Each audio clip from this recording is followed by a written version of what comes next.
Assalamualaikum warahmatullahi wabarakatuh. Saya Dr. Taufik, saya dokter bedah di Rumah Sakit Kodar. Hari ini saya akan menyampaikan informasi mengenai penyakit tumor payudara. Karena penyakit ini cukup sering terjadi di masyarakat, baik usia muda ataupun usia tua. Perlu diketahui bahwa tumor payudara ini ada dua jenis, ada yang jinak dan ada juga yang ganas. Jadi tidak semua bahwa tumor payudara itu ganas. Kalau yang jinak, kita sering menyebutnya hanya tumor payudara saja. Sedangkan kalau yang ganas, disebutnya kanker atau cancer of the breast atau kanker payudara. Penanganannya sangat berbeda. Kalau tumor payudara yang jinak ini cukup dilakukan pembedahan. Sedangkan kalau yang ganas, selain pembedahan, juga dilakukan pemberian kemoterapi. Tujuannya adalah untuk mencegah bahwa sel-sel tumor atau sel kanker ini tidak menyebar kemana-mana. Prognosis dari penyakit ini tentu sangat berbeda. Kalau tumor jinak itu sangat baik. Sedangkan kalau cancer ya, tergantung dari stadium. Jadi pada yang ganas ini terdapat stadium-stadium, stadium 1, 2, 3, dan 4. Sedangkan pada tumor jinak tidak ada stadium. Dia hanya ditentukan besar kecilnya tumor tersebut. Jadi ibu-ibu sekalian tidak usah takut, jangan sampai mendapat informasi yang salah mengenai tumor payudara ini. Bahwa tidak semua tumor di payudara tersebut bersifat ganas. Pada usia muda, usia antara 20-30 tahun itu 90%, 80-90% bersifat jinak. Sedangkan di atas 35 tahun itu baru kita bisa kemungkinan dia bersifat ganas. Alat penunjang yang perlu dilakukan ya, selain pemeriksaan sendiri atau sadari yang dilakukan oleh ibu-ibu sekalian, juga pemeriksaan USG payudara. Ini penting sekali dilakukan ya.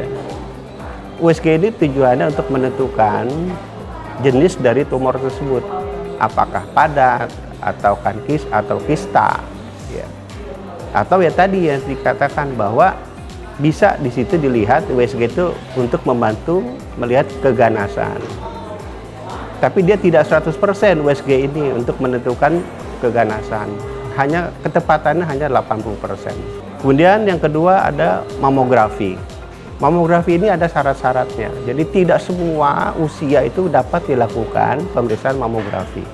Yang paling bagus dilakukan pada usia 40 tahun ke atas atau minimal 35 tahun lah gitu. Jadi tidak dianjurkan untuk usia 20 tahun, 30 tahun dilakukan pemeriksaan mamografi karena hasilnya akan sangat jelek.